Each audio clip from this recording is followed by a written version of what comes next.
మనం నేర్చుకున్నాం. ఈరోజు కూడా కొన్ని మాటలు మనకు కొన్ని విషయాలు చక్కగా గమనించగలిగితే మనం ఎంతో ధనమని మనకు సర్వస్తు. మార్కు సువార్త 14వ అధ్యాయం 5 మార్కు సువార్త 14:43 నుంచి 46 శ్రద్ధగా చదువుతాను. వెంటనే మార్కు సువార్త 14:43 నుంచి 46. వెంటనే ఆయన ఇంకను మాట్లాడుతుండగా 12 మంది శిష్యులతో ఒకడైన ఇస్కరియోతు వచ్చారు. వారితో కూడా బహుజనులు, కత్తులు, కొరియలు పట్టుకొని ప్రధాన యాజకుల యొద్ద నుండి, శాస్త్రుల యొద్ద నుండి, పెద్దల యొద్ద నుండి వచ్చి ఆయనను అప్పగించువారు నేనెవరిని ముద్దు పెట్టుకుందును, ఆయన్ని యేసు. ఆయనను పట్టుకుని భద్రముగా కొనుక్కోవని వారికి గురుతు చూపింది. వాడు వచ్చి యేసు వెంటనే ఆయన యొద్దకు పోయి బోధకుడా అని చెప్పి ఆయనను ముద్దు పెట్టుకునగా వారు ఆయన మీద పడి ఆయన పట్టుకునేది. హల్లెలూయా, హల్లెలూయా. ఈ సమయాన కొద్ది నిమిషాలు ఆలోచన చేద్దాం.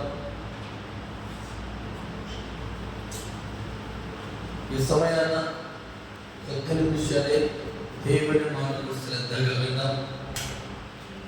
ఆయన మహోన్నతుడు, ఆయన మహిమ కలిగిన రాజు, దయ కలిగిన దేవుడు ఆయన. కనుక ఇంతవరకు యేసయ్యను ఈ యూదా అనేకుల పెద్దల యొద్దకు వెళ్ళి తనకు రావలసిన సొమ్మును కుదుర్చుకొని ఇక పని నమ్మకంగా చేస్తూ ఉన్నాడు. ఏ పని అతను ఏ పని అయితే కుదుర్చుకున్నాడో 30 వెంట్రుకలకు యేసయ్య నేను పట్టిస్తాను, ఆయన నేను ఖచ్చితంగా పట్టిస్తాను అని నిర్ధారణ చేసుకున్న వాటికి సిద్ధపడ్డాడు.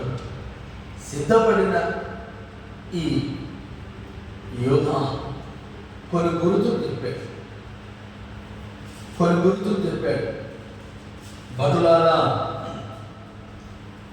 నా వెంట వచ్చుతున్న వారులారా, జాగ్రత్తగా గమనించండి. అక్కడ నేను కనుక 11 మంది శిష్యులతో యేసు ప్రభువును ఒక్కడిగా ఉంటాడు. ఒకవేళ నేనెవరైనా చూపించాననుకో, మీరు పొరపాటున యేసయ్య అనుకొని పేతురు పట్టుకుంటారు, యేసయ్య అని తోమను పట్టుకుంటారు, యేసయ్య అని ఇంకొకరిని పట్టుకున్నారనుకో, ఇంత ప్రయాస అంతా వ్యర్థమవుతుంది. హల్లెలూయా. అయితే నాకు ఇచ్చిన పని నేను ఖచ్చితంగా సొమ్ము తీసుకొని నిజాయితీగా ఉండేవాడిని. ఏమంటున్నాడు? నేను నిజాయితీగా ఉండేవాడిని, నేను మాట తప్పేవాడిని కాదు,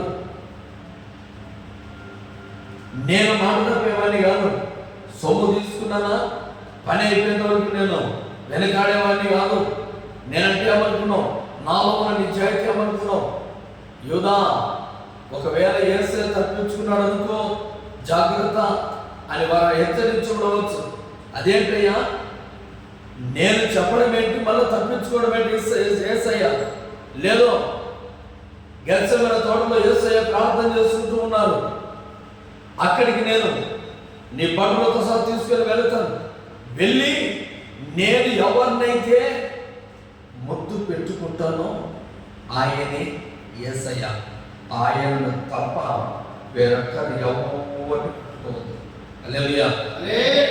పాపం వాళ్ళు ఎవరేం చేయలేదు, నాలాగే శిష్యులు తెలియక యేసయ్యను పడబడ్డారు అంతే అని. యేసయ్య దగ్గర ఉన్న వ్యక్తి ఏం చేశారంటే యేసయ్యను పట్టించడానికి ఒక చక్కటి ప్లాన్ గీశాడు. వారందరికీ చెప్పాడు. ఎవరు జాగ్రత్త, మరొకసారి చెప్తూ ఉన్నాను, యేసయ్యని వెళ్ళి యేసయ్యను కౌగిలించుకుని ముద్దు పెట్టుకునేంత వరకు వేరొక్కరిని మీరు పట్టుకోవద్దు అని ఒక గుర్తు చెప్పి అందరిని తీసుకొని వెళ్ళి యేసయ్య ప్రార్థన చేస్తున్న స్థలానికి తీసుకుని వెళ్ళాడు. సాతాను చేరిన వాడు చాలా నిజాయితీగా కనపడతాడు. హల్లెలూయా. వాడు ఇచ్చిన పని ఖచ్చితంగా చేసేటట్టుగా కనబడతాడు. వాడు సొమ్ము బేరం కుదుర్చుకున్న వాడికి తప్పనిసరిగా పని నెరవేరుస్తూ ఉన్నాడు. నిజాయితీ వాళ్ళు కూడా అలాగే చేస్తారు, చెప్పిన పని చెప్పినట్టుగా చేస్తారు. వీడు అవినీతి పనులు కూడా చెప్పినట్టు చేస్తూ ఉన్నాడు. వాడికి పెద్ద తేడా లేదు. అయితే ఆ ఆకున ఇస్కరియోతు యూదా ఏం చేస్తున్నాడంటే తిన్నగా వెళ్ళి యేసయ్యను కౌగిలించుకుని ముద్దు పెట్టుకున్నాడు. అందరూ గబగబా అందరూ వచ్చి యేసయ్యను పట్టుకున్నాడు. యూదా, ఎందుకు ఇలా చేస్తూ ఉన్నావు అని యేసయ్య అడిగాడు. యూదా, నీ పని కాబట్టి ఏం చేయాలనుకున్నా వచ్చింది వాటిని ఆటంకపరచు అంటున్నాడు. సామెతల గ్రంథము 26-24 చదవండి. సామెతలు 26వ అధ్యాయం 24వ వచనం. 26-24 చదవండి మీరే. పగవాడు పెదవులతో మాయలు చేసి అంతరంగమున కపటము. పగవాడు ఏం చేస్తాడు? పెదవులతో మాయ మాటలు చెప్తాడు. జాగ్రత్త. హల్లెలూయా. హల్లెలూయా. మోసపోవద్దు. యేసయ్య మోసపోయాడు. కుటుంబాలు నాశనం అవుతాయి. ప్రతి మాట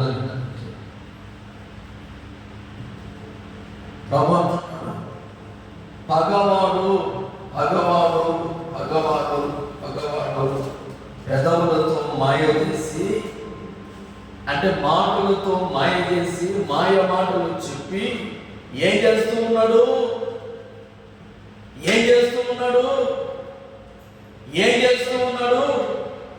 కపటం ఎక్కడ దాచుకున్నాడండి? అంతరంగం. లోపలేమో కపటం దాచుకున్నాడు, బయట ఏమో మాయ చేస్తూ ఉన్నాడు. యేసయ్య బోధకుడా ఎంత చక్కగా ఉందని మాట వినేకి. బోధకుడా చక్కని అద్భుతకరమైన మాట మాట్లాడుతూ ఉన్నాడు. ఎదుటివాడు ఆ మాటలకు కరిగిపోవలసిందే. అంతటి మంచి మాట చెప్పి యేసయ్య ఏం చేస్తాడంటే చిన్నగా ప్రాణాలు తీయడానికి సిద్ధం. ఈ రోజున సమాజంలో మాయ మాటలు చెప్పేవాళ్ళు అవసరానికి ఉండకపోరు. ఇప్పుడైనా నమ్మి కాస్త ముందుకు వెళ్ళు. జాగ్రత్తగా కుటుంబాలను సరి చేసుకో. మాయ మాటలు చెప్పేవాళ్ళు చాలా ఉన్నారు. ఆ మాటలు మోసపోవద్దు. దేవుని ప్రియ బిడ్డలారా, ఇక్కడ చాలా వచ్చిన వారు ఎవరైనా సరే మాయ మాటలు చెప్పి అంతరంగంలో కపటము ఉంచుకోకూడదు. అది ఎవరి ఉద్దేశ్యం అంటే సాతాను మనలోనికి చేరినప్పుడు ఇలాంటి లక్షణాలు కనబడతాయి. అది మనం గుర్తుపట్టాలా, అది మనము గుర్తుపట్టాలా. అది మనం గుర్తుపట్టలేకపోతే జీవితము తలకిందులైపోతుంది. ఒక తల్లిదండ్రులు ఇద్దరు ఉన్నారని, ఒక్కడే కుమారుడు, ఆస్తి చాలా ఉంది. ఆస్తి చాలా ఉంటే ఆ కుమారునికి ఉద్యోగం వచ్చి దూరం వెళ్ళాడు. దూరం వెళితే ఆ తల్లిదండ్రులు ఉండలేక, మేము కూడా ఈ వృద్ధాపంలో ఒక్కడే కదరా, ఈ ఊళ్ళు పట్టుకొని మేము ఎలాగ చేసేది, ఈ పొలాలన్నీ మేము చేస్తా ఉన్నాము, ఈ పొలాలు, ఈ చెట్లు, ఇవన్నీ ఈ 10 ఎకరాల పొలం ఎవరికైనా కౌలుకిచ్చి మేము కూడా నీ దగ్గర శుభ్రంగా పని చేసుకుంటూ ఉంటామన్న చల్లగా నాకు అసలు దాహం పెట్టు అని ఇద్దరు భార్య భర్త తల్లిదండ్రులు ఇద్దరు కొడుకు దగ్గరికి వెళ్ళారు. కొడుకు దగ్గరికి వెళితే కొద్ది రోజులు ఆశీర్వాదంగా బాగానే ఉన్నారండి, బాగానే ఆశీర్వాదంగా ఉన్నారు. అయితే ఆ వ్యక్తి పెట్టిన కంపెనీలో జాబ్ చేస్తున్న ఆ సమయాన ఆ జాబ్ చేస్తున్న వ్యక్తులకు ఇతను పాలసీలు చేశాడు. అంటే ఇన్సూరెన్స్ కొన్ని చేశాడు. ఇన్సూరెన్స్ చేసిన కంపెనీ ఎత్తిపోయింది. అప్పుడు లక్షల రూపాయలు మీద పడింది. దరిదాపు 10 లక్షల పైన మీద పడింది. ఏం చేయాలో దిక్కు తెలియడం లేదు. అలాగే లోన్ పెట్టి ఏం చేయాలి? ఇప్పుడు నేను మా ఊర్లోకి వెళ్ళి పొలాన్ని అమ్ముదామా? నన్ను నమ్మరు. ఇప్పుడు మా తల్లిదండ్రుల నా దగ్గరే ఉన్నారు, ఎలాగైనా ఇంటికి చేర్చాలి అనుకొని ఒక 200 గొర్రెలు తీసుకొని వచ్చాడు. హల్లెలూయా. ఒక 200 గొర్రెలు తీసుకొచ్చి రోజు కంపెనీకి వెళ్ళడం, సాయంకాలం రావడం, ఆ గొర్రెలను మందలకు కావలసిన గడ్డి ఆహారము వేయడం, ఒక జీతగాన్ని పెట్టుకున్నాడు. ఆ మేపడం, వాటిని పోషించుకోవడానికి ఇతను ప్రయాసపడుతూ ఉంటే తల్లిదండ్రులు చూడలేక, నాయనా నీకు ఇప్పుడే సమస్యలు ఎక్కువయ్యాయి, ఇబ్బందులు ఎక్కువయ్యాయి, కంపెనీలు ఎత్తిపోయాయి కనుక వారందరూ భయంకరంగా తిరుగుతూ ఉన్నారు, ఎలాగోలాగా ఈ మందలు మేమే కాస్తామని ఆ జీతగాన్ని మార్పించి ప్రేమ కలిగిన తల్లిదండ్రులు ఆ గొర్రెలు, ఆ మేకలు కాయడం మొదలు పెట్టారండి. ఉదయం అనక రాత్రి అనక వృద్ధాపంలో ఇద్దరు గొడ్డు చాకిరీ చేస్తూ ఉన్నారు. అయితే ఇవన్నీ వారిద్దరి భార్య భర్తల తెలియని తల్లిదండ్రులు గమనించలేకపోయారు. ప్రతిరోజు కొడుకు రావడం, అర్ధరాత్రి రావడం, ఎవరైనా వచ్చి ఇంటి మీద గొడవ చేస్తూ ఉంటే తట్టుకోలేక నేను చస్తానని భయపడించడం, ఎన్నెన్నో మాయమాటలు చెప్పాడు.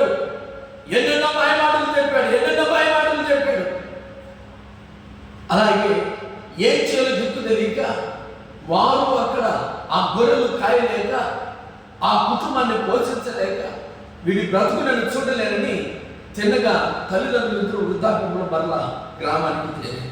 హల్లెలూయా. గ్రామానికి చేరిన తర్వాత వారి బాధలు చూడలేక ఒక 5 ఎకరాల పొలాలు అమ్మి ఆ డబ్బంతా అతనికి పంపించాడు. ఆ డబ్బంతా అతనికి పంపించిన తర్వాత అవంతా పంపించిన తర్వాత ఆ సొమ్మంతా ఇంట్లో నిలువ ఉంచుకున్నారు. ఎవరికి కట్టలేదు. కారణం ఏంటో తెలుసు. వీరందరూ ఇంటి మీదకి వస్తా ఉంటే ఈ తల్లిదండ్రులు ఏమనుకున్నారంటే, నా కుమారుడు కష్టపడకూడదు, అవమానపడకూడదు, ఒక్కడి చేతిలో కానీ నిందలు పడకూడదు అనుకున్నారు.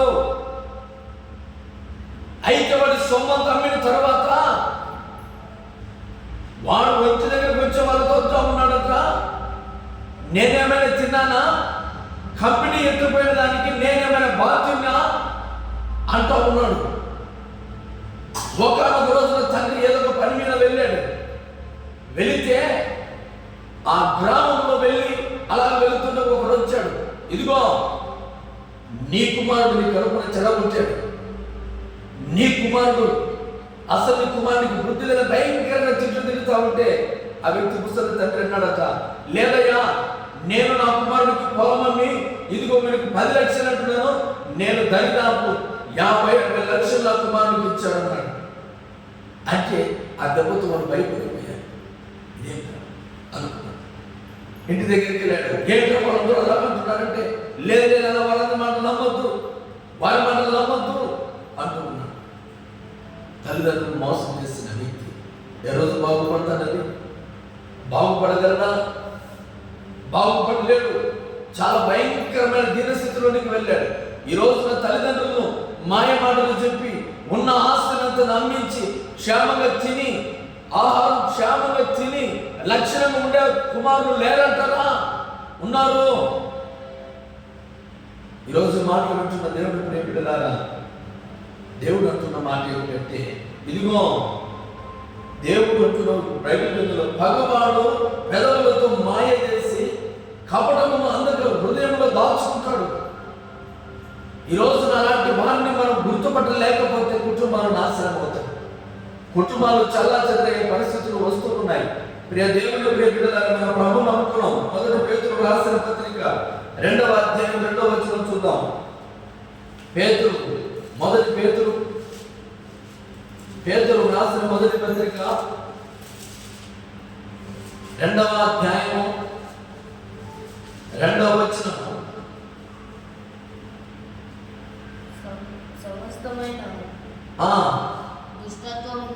సమస్తమైన దుష్టత్వమును సమస్తమైన కపటమును వేషధారణను అసూయను సమస్త దూషణ మాటలను మానండి. హల్లెలూయా. సమస్త కపటమును దూషణను అసూయను సమస్త దుష్టత్వమును సమస్త మానుకోండి. ఇది ఎవరి ఆత్మ? ఎవరి ఆత్మ? ఇస్కరియోతుకు వచ్చిన ఆత్మ. పైకి మాత్రం బోధకుడు అంటున్నాడు, పైకి మాత్రం మంచిగా కనబడుతూ ఉన్నాడు, మంచిగా పలకరిస్తూ ఉన్నాడు. మంచిగా పలకరించి ఒక వ్యక్తి పొలాన్ని పెద్దల కాలం జరిగిన మాట, అన్నా నీవు నాకు అప్పున్నావు కదా, ఎంత? ఒక 500-600 రూపాయలు అప్పుడు 500-600 అంటే ఒక 1000 రూపాయలు అంటే అప్పుడు వేలతో సమానం. ఒక 500-600 పొలం అప్పు ఉంటే ఆ అప్పు కింద ఏం చేశారంటే, అరే నీవు అప్పు ఎట్లాగో కట్టలేవు కానీ కట్టినప్పుడు మరలా తీసుకుని ఇక్కడ సంతకం చేయి అన్న. ఏంటికన్నా చేయాల్సింది అంటే, లేదు ఇచ్చిన సంతకం చేయి, మరలా నీకు డబ్బు వచ్చినప్పుడు ఇద్దులే అన్నారట. అన్న వెంటనే చిన్న సంతకం చేశాడండి. పాపం తెలియని వ్యక్తి నమ్మి, పెద్దలు కదా, గొప్ప కులంలో పుట్టారు, వీళ్ళు గొప్పోళ్ళు, మనమంటే మాట తప్పుతాము, వీరు మాట తప్పరని చిన్న సంతకం చేశాడట. సంతకం చేసి పాపం పేదవాడు కదా, ఒకరి ఇంట్లో జీతాలు అనుకున్నాడు. యజమాని దగ్గర ఎక్కడా వెళ్ళొచ్చేంత వరకు అంటే, లేదయ్యా మా నాన్న చేసిన అప్పుకు నేను బాధపడి శ్రమపడి ఆ వ్యక్తిని కట్టలేవు కానీ కట్టినప్పుడు చూద్దాము, వచ్చిన సంతకం చేయంటే సంతకమే కానీ చేసి వచ్చాను అంటున్నాడు. ఎక్కడ చేసేవారంటే, ఏదోనయ్యా ఆ బ్రాండ్ పేపర్ మీద సంతకం చేసి వచ్చాను, 4 సంతకాలు చేసి వచ్చారంటే, ఎందుకు చేసేవారా అంటే, లేదయ్యా మన డబ్బు లేదు, నేను ఏం చేయమంటావు అంటే, ఆ జీతానుకున్న యజమాని అంట, నేను డబ్బు ఇచ్చాను తీసుకుని వెళ్ళి ఆ పత్రాలు తీసుకొని రాపని. ఒక వారం తర్వాత మరలా డబ్బు ఇస్తే 2 రోజుల తర్వాత ఇస్తే ఆ డబ్బు తీసుకుని, అయ్యా ఇగో మీరు మన రోజున పత్రాలు రాసి ఇచ్చారు, మరి ఈరోజు డబ్బులు తీసుకుంటే అవన్నీ లేదు, కుదరదు, వెళ్ళిపో, అవన్నీ లేదు. ఆ రోజు నేను అన్నాను, ఇంకంతే మరలా నువ్వు ఇస్తానన్నావు, అవన్నీ ఎక్కడవుతుంది. ఆ రోజు నువ్వు రాసిచ్చావు మీ పొలాన్ని, నాకు నేను ఎప్పుడు రాసిచ్చాను ఆ పొలాన్ని, నువ్వు డబ్బు మరలా ఇస్తానంటే కదా నేను ఆ రోజు సంతకం చేశాను. లేదు పెద్దవాళ్ళ దగ్గర ఒకవేళ మాయ మాటలు చెప్పి ఉన్న పొలాలు పోగొట్టుకున్న వాళ్ళు కూడా ఎంతో మంది లేకపోలేదు లోకం. హల్లెలూయా. ఇల్లు పోగొట్టుకున్న వారు, పొలాలు పోగొట్టుకున్న వారు, నీతికి నిజాయితీకి నిలబడి, కొందరు నీతికి నిజాయితీకి నిలబడక ఇల్లు పొలాలు ఆక్రమించుకున్న వాళ్ళు ఉన్నారు. కొంతమంది నీతికి నిజాయితీకి నిలబడి ఇదిగో ఎంతో మంది తన ఇంట్లో కుటుంబాలు పొలాలు సమస్తాన్ని పోగొట్టుకున్న వారు ఉన్నారు. కారణం ఏంటి? నీతిమంతులు కలిగే ఆపదలు భూలోకంలో అనేకము. ఎక్కువ నీతిమంతుడికి కష్టాలు. నీతిమంతుడు ఏది సంపాదించలేడు, నీతిమంతుడు ఏది నిలబెట్టుకోలేడు. ఎందుకంటే వాడు ఎప్పుడు చూసి నీతి నిజాయితీ ఈ మాటల మీద బేస్ చేసుకున్న వాడు ఎక్కువ కష్టాలను బైబిల్ చెబుతుంది. ఈ రోజున మాయ మాటలు నమ్మి అప్పులు తీర్చలేక, శ్రమలు పడలేక, పెద్ద పెద్ద వారికి చిన్న సంతకాలు చేసి ఎంతో ఎకరాలు ఇల్లు వాకిళ్ళు మొత్తం పొలాలను ఆశ్రయించిన వాళ్ళు ఉన్నారు. ఎందుకంటే వాళ్ళ మాట తప్పరు నమ్మి, మాయ మాటలు నమ్మి. ఈ రోజున ప్రభువైన దేవుని ప్రియ బిడ్డలారా, ప్రభు అంటున్నాడు, ఇది మనుషుల ఆత్మ కాదు, దురాత్మ చేసే పని, సాతానుడు చేసే పని. కనుక ప్రియ దేవుని పిల్లలారా, ఎవరు మాయ మాటలు చెప్తూ ఉన్నారు? ఏది మాయ మాట చెప్తున్నారు? ఎవరు మంచి వాళ్ళు, ఎవరు చెడ్డవాళ్ళని గుర్తుపట్టే జ్ఞానము మన ప్రభు మనకు ఇచ్చి ఉన్నాడు. హల్లెలూయా, హల్లెలూయా, హల్లెలూయా.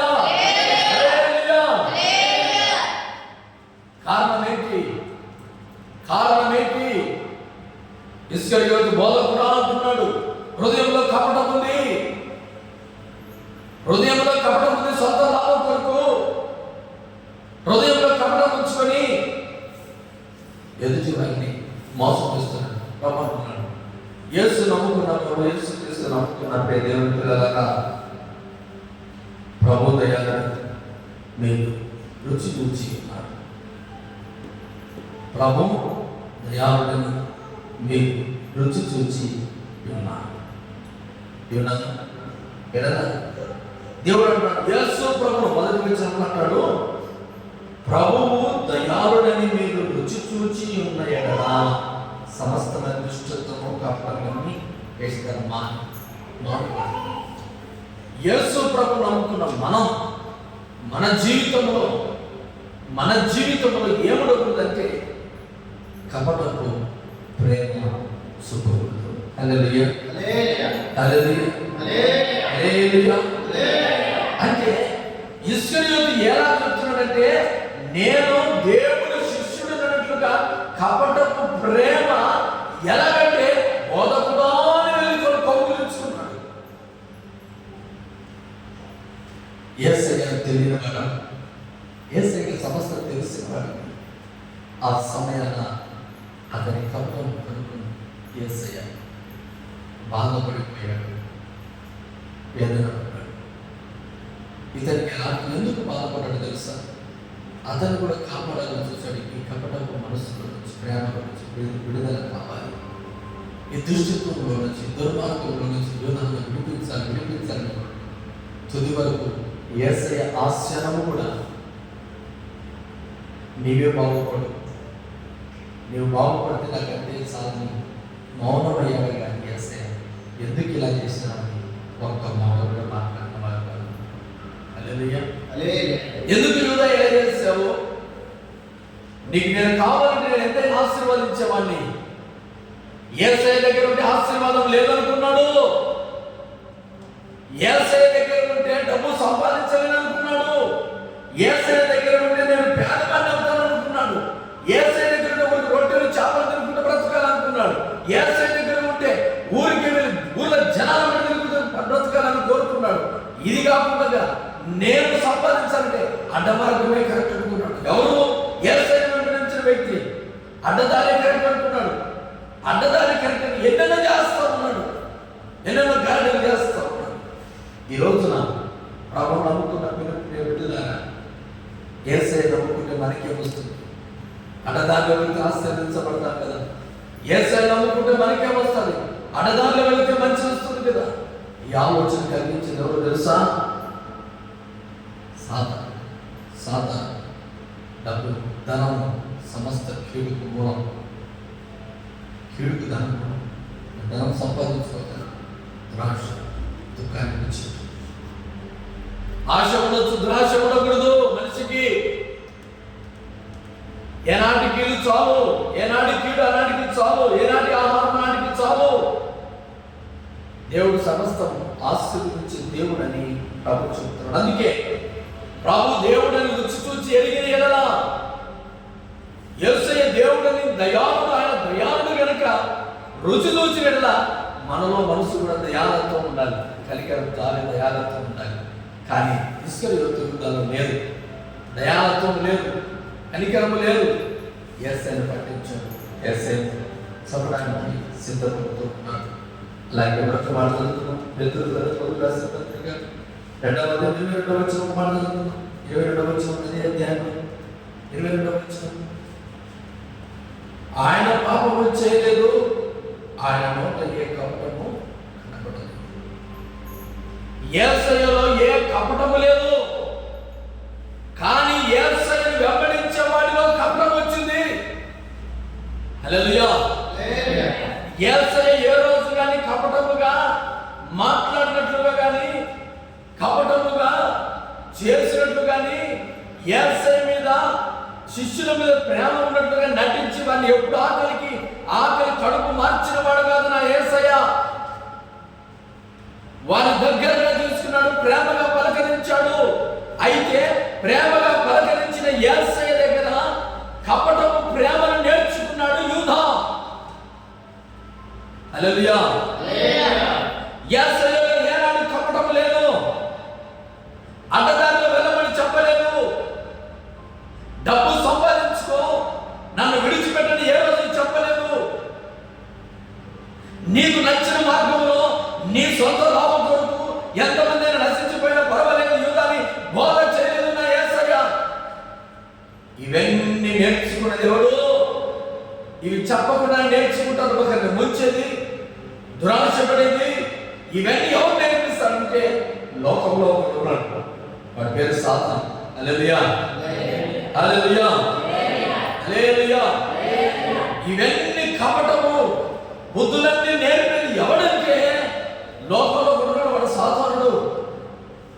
ఆ రోజున యూదాలో చేరాడు, ఈరోజు అనేకుల్లో చేరడానికి సిద్ధముగా ఉన్నాడు. కనుక దేవుని నమ్ముకున్న దేవుని కొరకు బిడ్డలారా, యేసయ్యలో ఏ పాపం లేదు, ఏ కపటం లేదు. ఆయన దయాళుడు, ఆయన దయాళుడని రుచి చూసిన ఎడల కపటమైన మనసు మొత్తం మానుకోండి. యేసయ్య చెప్తున్న మాట. అటువంటి సర్వశక్తి కలిగిన దేవుడు మరొక రోమాకు రాసిన పత్రిక 13:10. రోమా 13:10 మనం చదువుతున్నామా?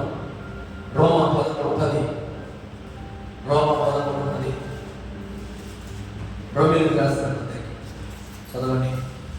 రోమీయులకు రాసిన పత్రిక 13వ అధ్యాయం 10వ వచనం చదువు. ప్రేమ పొరుగు వారికి కీడు చేయదు కనుక ప్రేమ కలిగి ఉండుడే ధర్మశాస్త్రం నేర్పుటయే. హల్లెలూయా, హల్లెలూయా, హల్లెలూయా. ప్రేమ పొరుగు వానికి కీడు చేయదు కనుక ప్రేమ కలిగిన ధర్మశాస్త్రమును నెరవేర్చుటయే. ప్రేమ ఎప్పుడు భగవానికి కీడు చేయదు. ప్రేమ కలిగిన వాడు, దయాలత్వం కలిగిన వాడు,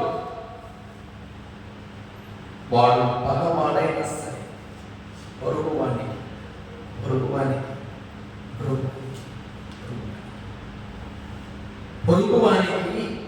కీడు చేయదు ప్రేమ.